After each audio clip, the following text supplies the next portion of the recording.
Welcome to Onewheel Underground Circuit, the Uno. What's up, Ryan? We're back. What's going on, Ben? Yes, another year, another season. Woo! No beer for me today, unfortunately. You're at work or something, right? Yeah, they frown upon me They drinking don't at let you work. drink beer there? No. All right, well, we are back with the Onewheel Underground Racing Circuit. We're like maybe close to halfway through the season, right? Yeah, and it's starting a little late, but I think it's a good time to start it so we can talk about some cool things and not have to pretend that there's going to be cool stuff happening. Yeah. I know people asked for more Uno episodes, so that's why we're here doing it. Okay, so Underground Circuit has blown up since last year, right? Lots more going on now. Give us a recap of what's new. Yeah, it's crazy. It's way, way bigger than it ever intended to be. So we have 14 circuits across the U.S. We got Austin. We got Oak City Shred Fest had a small circuit. SoFlo in Florida.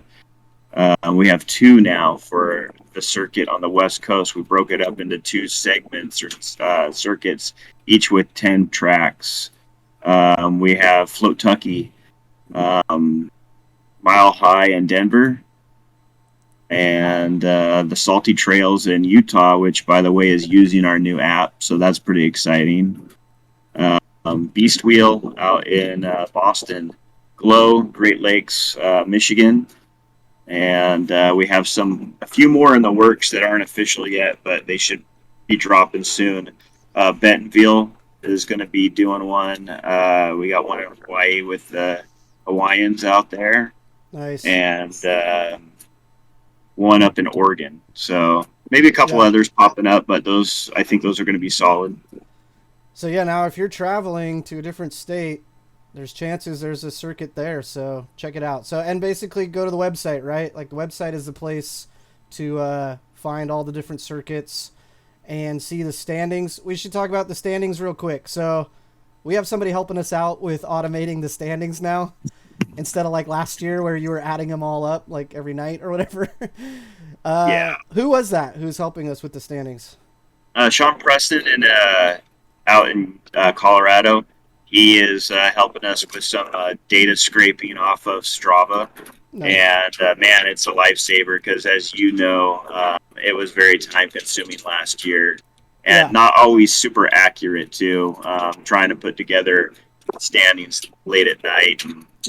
So now the website updates twice a day generally. So you can check your standings pretty much any time and not have to wait for us to do an Uno. Yeah, that's huge. So check the standings, see where you're at on there. Okay, so let's get into the circuit north and south tracks. There's so many circuits now that we can't cover them all in this episode. If you're part of any of the other circuits and you want to do your own version of Uno, hit me up. I'll give you some tips. But yeah, let's go through the tracks that are in the north right now. Okay, so in the north we have all new tracks from last year, right? Nothing's repeated. Just looking at the we do have the Fresno track, not necessarily repeated, but we cut it in half. Okay, that's Blue Oak. Yeah, Blue Oak is still there. It's just half of Blue Oak. It's, in my opinion, it's the better half of it. Okay. And then there's that's the only Fresno track, right? And then yeah. Okay, so Nevada City, Hoot. Have you done that one? Yeah, I have not done that. That's from Austin, and I've heard nothing. I'm really excited about that one. That's kind of the Sidewinder replacement.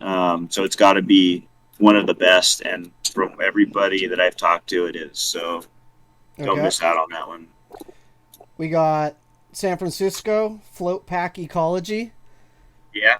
This one, I was surprised to hear a San Francisco trail in there. I've heard it gets a little crowded, and so you might need to do a few runs to get a clean one. Yeah, I've also heard of people running it, so when it's a little less busy, which adds a whole other factor onto that. Yeah. The strategy of a trail. So I think that's kind of cool. Okay, Sacramento Connector. I have not ridden Yeah. that So one yet. Uh, another one from Austin and Neil, more of a community friendly, something a little closer down to Sacramento, which is nice. So I haven't read that one either. San Jose Border Crossing. Yeah. So I have you rode the San Jose and Menlo Park yet? Not yet. No. Did We'll you? talk about those kind of connected because they're kind of close. So um, we have Menlo Park, which is Bushwhacker. That's a lot of fun. Short, good hangout spot. Fast through like knee high to waist high grass, which is really cool. You almost can't even see the trail as you're blowing through it. So that's Nice. fun. And then we have San Jose, which is kind of a weird spot, but the good thing is you're out by yourself. Quick loop that you can do a ton of times to really dial in. It looks fast, but it's actually a little more tech than it looks because it's got a lot of like off camber type stuff on it. So it's a little humbling. You almost feel like you should be going faster. Um, Nice. And but who's the ambassador out there? Max, right? Max, Okay. yeah. So Max has done some work out there, and I met up with him and rode him. So great ambassador, good spot. And by the way, Nice. the San Jose one's probably only about 5-10 minutes away from where they're going to be doing the ORL. Uh, Ooh, yeah. That's like so a month away. So yeah, anybody coming up for the to San Jose for the ORL race, hit up the underground tracks while you're here, right? yeah, Okay, moving on. We got Monterey Watchtower. I rode this one a few days ago with Paul. He showed it to me. Super fun. It's real fast and flowy. Probably got to be one of the ones with the least amount of rocks on it. It's just pretty much like soft dirt the whole way. So yeah, you can fly on this one. It was fun. You can definitely get in that's it. pretty much Fort Ord, right? Like that's why everybody loves Fort Ord. Yeah, Is it's borderline sandy, but not slow sand. It's enough. It's just the perfect texture to be able to go yeah. super fast. It's I always love Monterey and that area, and I honestly, I mean, I think it's better than last year's Monterey track. Would you agree? hard to say. I Yeah. liked Shack Attack a lot. I liked those tree tunnels that you go through. But I liked Watchtower a lot too. It has a lot of like kind of S turns, few little hairpin turns, and you can fly on it. So that one's fun. Okay, let's keep going. San Luis Obispo shooters. I have not gotten to do this one yet. Uh, Yeah, I Dan, haven't rode it, but it looks pretty cool. It's got a lot of like wood features, yeah. super fast downhill. So that I get, This is Dan is the ambassador, right? yeah, At Shredfest, the thing I heard about it was that it's kind of hard to get to. It's just like last year's slow is kind of hard to get to. So yeah. plan accordingly if you're going to that one. Keep going. Santa Cruz Woodcutters. I've ridden Woodcutters, but I haven't like raced it as a underground track. So the trails there are super awesome. You're in the redwood forest. Roots are always a thing you got to watch out for. But I'm sure there's a So, good one. so background, and we have a couple ambassadors, but Sean from Wheel Slip. We went up there, rode that. I've ridden it before we made it the track. It was actually kind of on the top of our list from last year, but it was one of those. Well, do we want to like open this up to the community and possibly lose Yeah. type of mentality? I will say that like if you think of Santa Cruz, it's what you expect Santa Cruz. Nice. It's redwoods, it's roots, it's fast, it's tech, it's a little bit of everything, and no, I think that's going to be a hard one to beat. As far as I think a lot of people are going to think of that as their favorite. A lot Hmm. better than last. Not that last year Santa Cruz was bad, but it was a little hard to follow the trail. You get lost a little bit. This one's pretty simple. It's a um, vast straight line weaving through the trees. So I think Definitely hit Nice. that one up. That's going to be a fun one. Yeah, I'm looking forward to it. That's another one. If you go up to San Jose for the race, Santa Cruz is right over the hill, so you could hit both of them. Okay, moving on. Fresno, Blue Oak. We talked about that one a little bit. And then the final one we have is China Peak, Bud's Bypass. So Yeah. China Peak, the ski resort, right? Yeah, so we kept that one super secret last year because it was our finals location. We didn't want people blowing it up too early. Decided that I'm going to open it up this year to the community. So we don't have a whole lot of time to talk about it because it could be a full episode in itself. But you've ridden it because you've rode China Peak.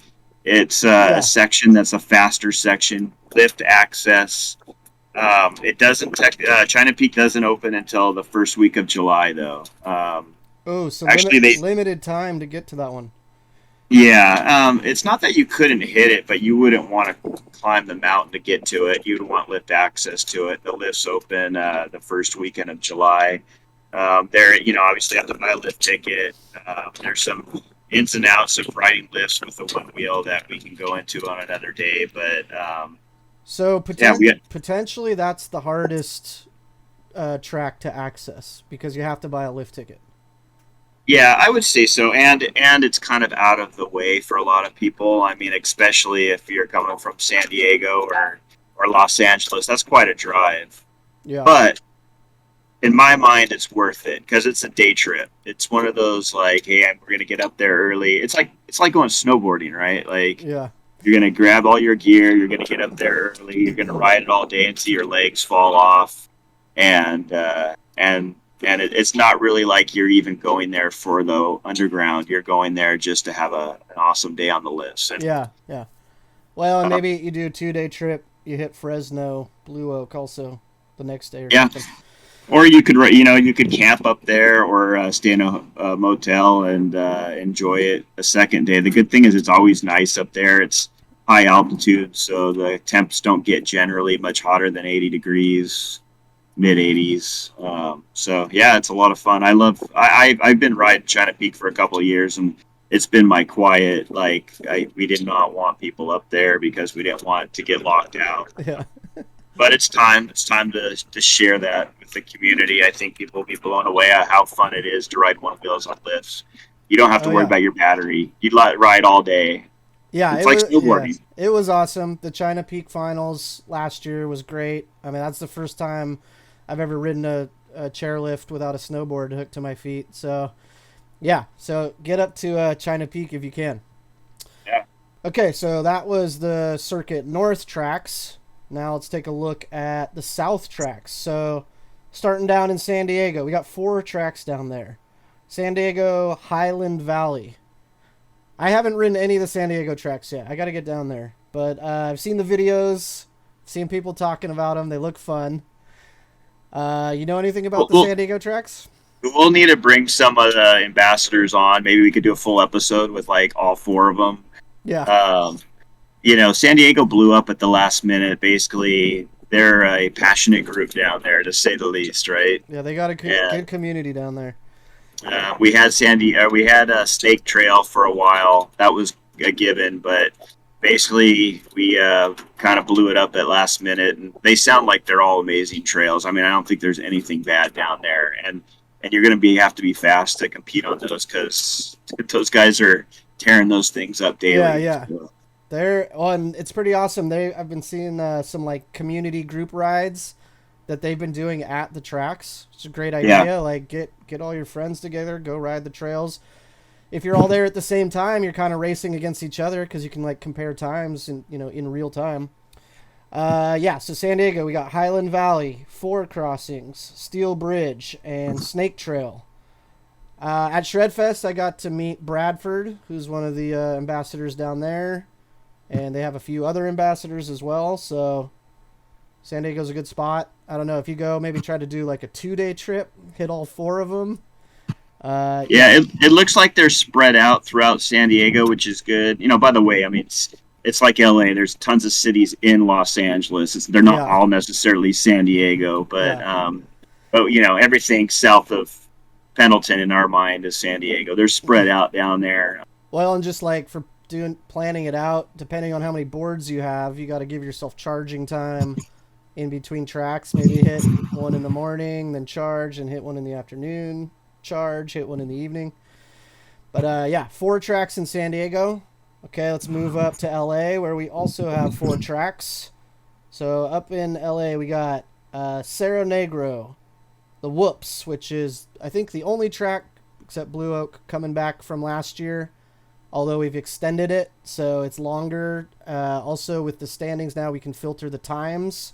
So all the old times from last year don't count. It's all got to be the new times on the longer segment.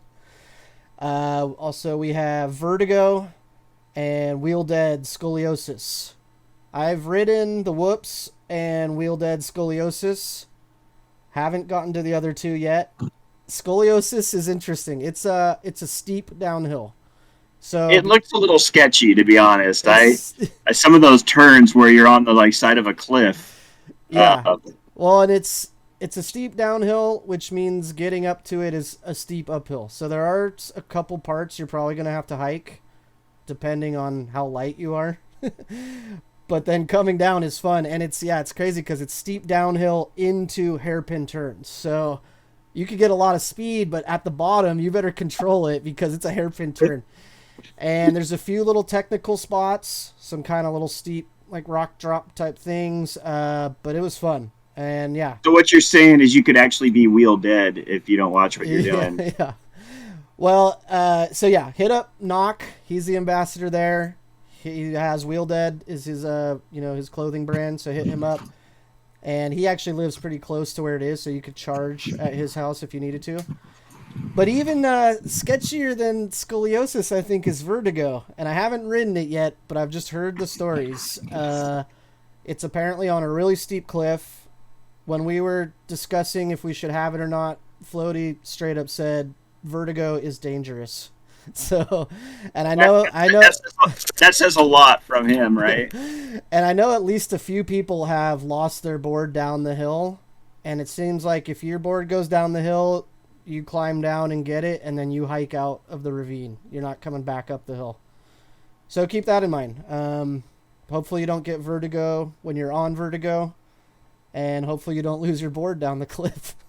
So yeah, that's it must be worth it though, because within a small group I've talked to people and there's been at least 1 or 2 that have said that vertigo is their favorite, early favorite. So it's the juice is worth the squeeze apparently. That's the one I want to ride the most down in LA. Well, hit me up because I've been slacking. I haven't got out to that one yet. And I haven't gotten to Cerro Negro also, but that one seems pretty straightforward. I don't think it's sketchy like some of the other ones. But yeah, LA tracks. I need to get to those 2 soon. Okay, so that's LA, and if we move north a little bit more, we got 2 in Santa Barbara, the Sand Pit and Lake Loop Carneros. I hit both of these on the way up to Shredfest. Met up with Steve, the ambassador there. He showed me. They're fun. I liked the Lake Loop more than the Sand Pit. The Sand Pit is called the Sand Pit because there's actually some deep sandy sections in it where if you're not careful, you could like spin your tire or stop there. So, but that one was pretty short, pretty fast, except for the little sandy sections. And the lake.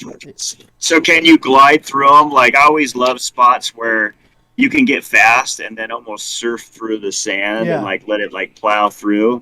Yeah. That sounds exciting. And that's totally like Santa Barbara in my mind, is that surf style, skate style that those guys. No, you can go through the sand, no problem. If you have enough speed, but you could get caught up in it.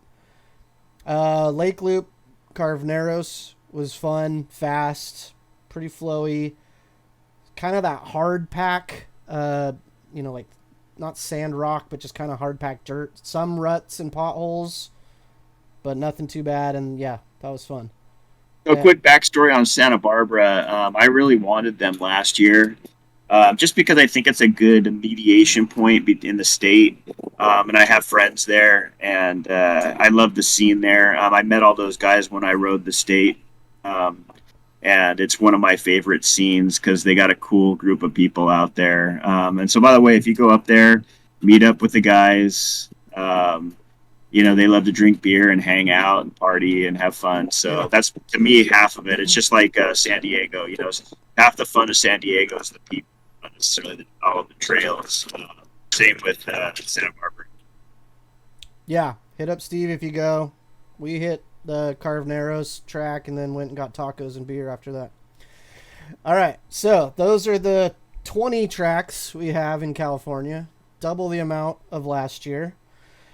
What we're going to do right now real quick is get into some sponsors.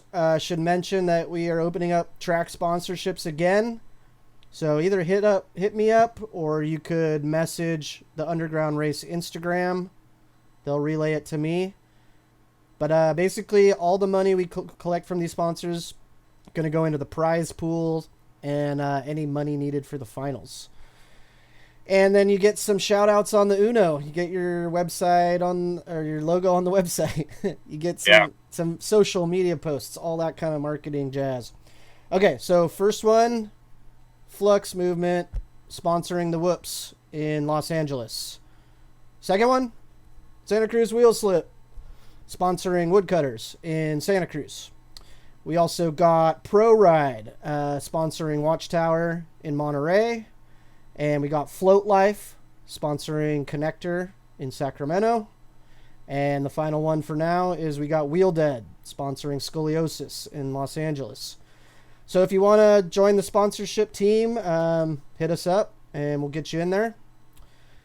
And now I think that brings us close to the end here, where we're going to talk about the standings. At this point, we're just going to cover the overall standings. We're not going to get into individual track standings because we got 20 tracks to cover, but maybe we'll do that on the next one. Okay, so Ryan, let's look at the North standings first.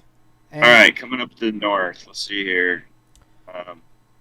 So at the time of this recording, here's what the standings are, because they change every day. If you go update the page right now, they might be a little bit different. But in the North, who do we have in first? All right, so we got the North starting out with Floaty. Floaty, woo! So yeah, he hit a bunch of tracks on the Shredfest trip. So I had to do a double take that I was making sure that I was looking at North and not South when I saw Floaty on there. I'm like, oh yeah. So he's definitely attacking the North, somebody that's from Los Angeles. So that's cool. Like, there's been a joke that there's like an invasion. There's this competition between North and South, and Floaty's definitely a Southern rider, and to have him at number one is kind of it's a challenge. That was Shredfest. I think he hit almost all those tracks on the Shredfest trip. So which I'm sure other people did too. Yeah, we'll have to have him on here. We'll bring him back. Well, I'm showing him. Yeah, no, he's...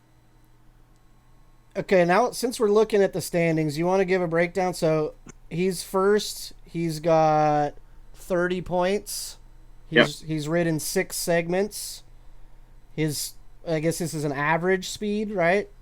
14.88. His time, is that all the time he's logged on all 6 of those tracks? 12 minutes, 18 seconds? With his top times. And then the distance he's done is 3 miles. Yeah. So now we got a lot more data going into the standings.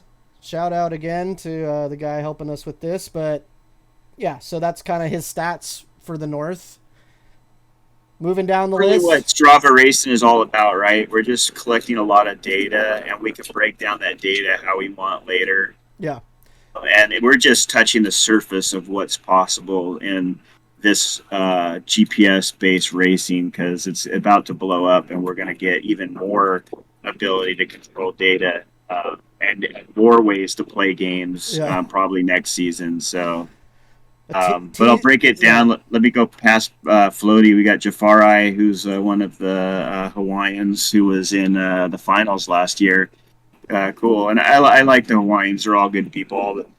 It's always fun to meet up with them. Again, they came out for Shredfest, and they hit up a bunch of the tracks, mostly in the North, because that's where Shredfest is. Yeah. So that's why Addo's in 3rd place. You got Logan in 4th place.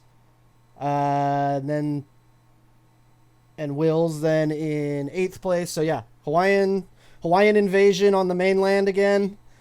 I would assume we'll see them come down to the south as well. But they're on the board and yeah, did well in the Shredfest races. Well, and by the way, they're setting up their own circuit in Hawaii. The High Flow is going to be run by that group. So yeah, is that the Big Island? I think they're on the Big Island, right? they're actually trying to. I don't have a list of the tracks yet, but I believe they're actually going on multiple islands, which is cool. Oh, that'd be so. Then you have to travel from island to island. Oh, that's gonna be cool. Yeah, let's be honest. I mean, us mainlanders, it's going to be besides maybe some of the pros, like maybe taking trips over there. That's going to be a tough one too. But like if you're on a family vacation, try to break away for a day. Go borrow or rent a board maybe if you can't get one out there. I would love to go ride in Hawaii in the jungle. Like that seems awesome. We got to do that. You're gonna have to give us tips on how to get our boards over there, though. Yeah. Okay. So yeah, let's keep going down the standings. So yeah, we had Addo, Logan, and then in 5th place we got Austin. Austin also was the Shredfest Pro winner. Floaty got 2nd. Kyle Hansen got 3rd. So yeah, sure. Austin's been pretty busy. He's dirt surfing and dirt surfers and everything else. So I'm assuming he's just going to probably take over at some point and start hitting a lot of tracks. Looks like he's hit 5. So he's a little bit behind on maybe a couple of the trails, but he'll make a move, I'm sure. Yeah, I'm sure he will. Okay, moving down the list more. Zach Zinn. From Arizona, I believe. He also won at Shredfest in his division. He's been hitting a lot of the trails. Zach's. I mean, I've always known Zach. Definitely an up and comer. Kind of, I think more so this year has really thrown his hat in the ring as being a legitimate competitor out there. So I think you're going to see his name a lot. He loves to ride, and it seems like he travels enough, so he's hitting them all. Yeah. Jacob Rivera. I don't think he was in it last year, was he? This is he's 831 Wheeler on Instagram or something. Okay. So he actually, when I was at Watchtower, he had 1st place. So he's fast. He lives in Salinas, I believe. So hopefully he travels around because he's got actually 5 tracks. So he has been traveling around a bit. Yeah, so it's always fun to see the people that I don't really know, up and comers, and he's definitely one to watch. Yeah. Down at 9, you got Mercedes, who a lot of people know who Mercedes is, but this is her official, I think, more coming out year because she's been hurt the last couple of years. Mercedes was fast. She's, in my opinion, she's probably going to be one of the women to beat this year. Well, she also won the women's Shredfest Pro division, so she was the fastest female there. Above her, though, we had Will, also one of the Hawaiians. Oh, he's sorry to skip you, Will. Yeah. And then, so 10th, Tori. This is not great news, but Tori broke her arm on the Santa Cruz track coming back from Shredfest. So luckily she broke her arm after Shredfest. I think she got 3rd in the women's pro division. I messaged her and she's like, well, it's not too bad. It's just a spiral fracture or something like that. I think she was riding again the next day. Yeah. I know her and Floaty were doing the road trip together. So they went to Monterey together after Santa Cruz. I don't know if she was racing or not, though. So hopefully she heals up soon. It's nice that it's an upper body injury, not your legs. So you can actually ride still, but be careful. And hopefully, I think that might be the worst injury we've had on an underground circuit track so far. I can't remember if there was any ones worse from last year or not, but I think broken arm currently holds the record as worst injury in underground racing. So that should be a trophy. Yeah, it should be, but don't try to get that trophy. Try to avoid that trophy at all costs if you can. Okay, so that's the top 10. And of course, so how many people total do we have on this leaderboard? 53. 53, Yeah, which so is that's kind of awesome. mind blowing Yeah. considering, it was a slow start last year and we're already at 53. And I really don't think it was just starting, Yeah. I know that we're halfway through, but it's always the second half that is really where people get motivated. Yeah, I think probably we'll see people. They did Shred Fest, and now maybe they have a bit of free time. Although is the San Jose race. San Jose race again is a good excuse to go hit some northern tracks that are around there. But okay, so that's the top 10 in the north. Update the page every day because it's changing every day, and now the standings update every day. So let's move down to the south standings. All right. So in the south, first place, we have Travis. Yeah. So Travis, obviously a San Diego local. We know of him. I don't know maybe if he's known like in the overall community, but we definitely know him as a San Diegan. Yeah. He was in the finals. He's one of those guys that puts in work, right? Like he's fast, but he also I think he's fast because he just puts in a lot of work on it. So yeah, and I'm glad to see him at number 1. He's on 9 of the tracks. He wasn't at Shredfest, as far as I know, which was kind of he's too busy running the underground, I guess. I don't know. Well, if he had come to Shredfest, I would have expected him to hit up some of the northern tracks, or also race at Shredfest because he's a racer. But I don't know, maybe he had to work or something. But he's top in south, and then Floaty right below him. Oh, we got Victor. Did you say Victor? Victor's number 2. I have Victor. Oh, mine shows Victor at 3. Maybe I gotta refresh it. Oh, you know why that is because today Victor went and hit Vertigo. So literally it just changed. Is that what you're saying? Yeah. Like as we're talking? I think so. Well, yeah. He, depending on when it was updated. Oh yeah, I just refreshed the page and now he's in second. He might be at Vertigo right now actually. So by the way, it updates. The last update is timestamped on the top, so it was updated at 2. So yeah, he literally just which was like at time of recording was half an hour ago. Yeah. Yeah, so Victor moved from Orange County to LA, so he's in LA now. Now he's hit all 10 of the south tracks, which is pretty awesome. I know him and his girlfriend Vanessa, who's also on the board there.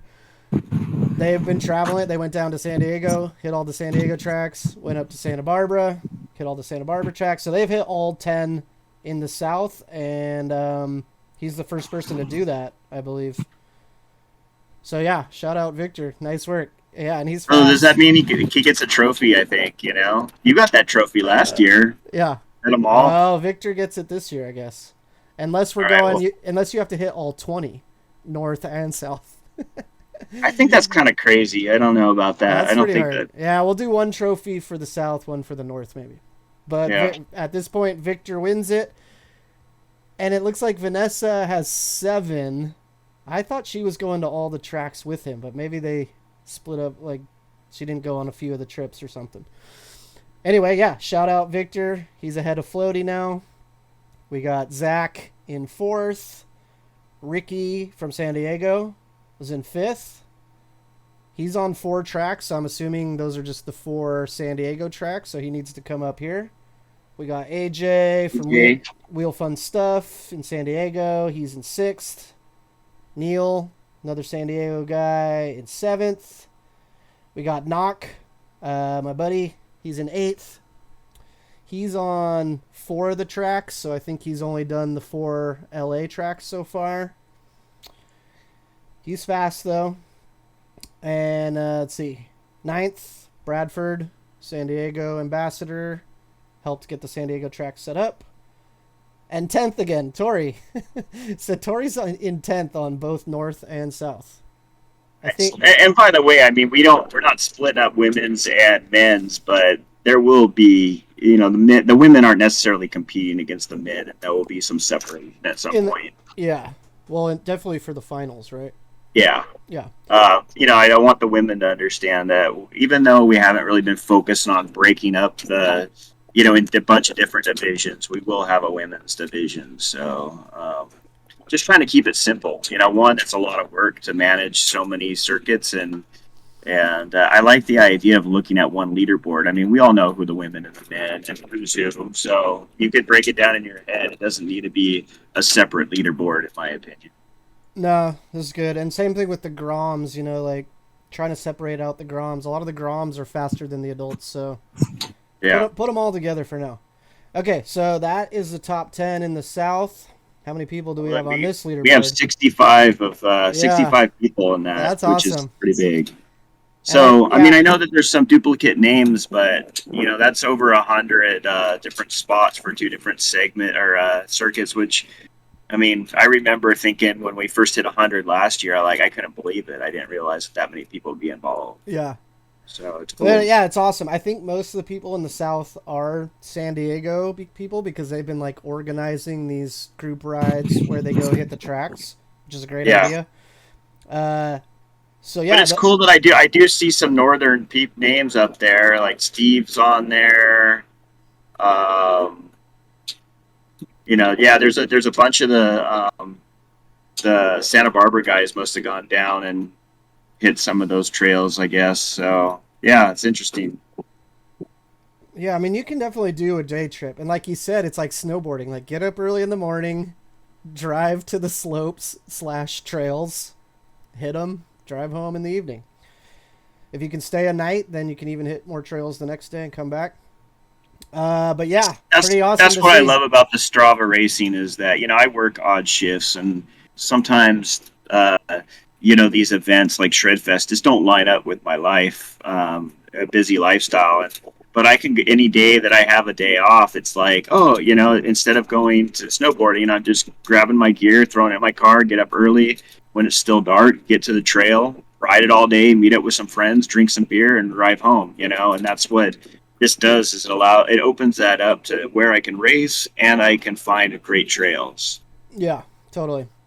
Strava is super accessible that way. So yeah, get out there, hit those tracks, get on the board, check the standings, refresh it frequently. Yeah. All right, Ryan, good times. Get out there, shred it. What do you got there? IPA? IPA, and it's got a surfer ripping. Nice. So yeah, this has been Uno Season 2, Episode 1. We'll try to do another one soon, but we're not going to make any promises. We'll try to get some ambassadors on here. Until then, get out, ride, go race, hit those tracks. See ya. Cheers.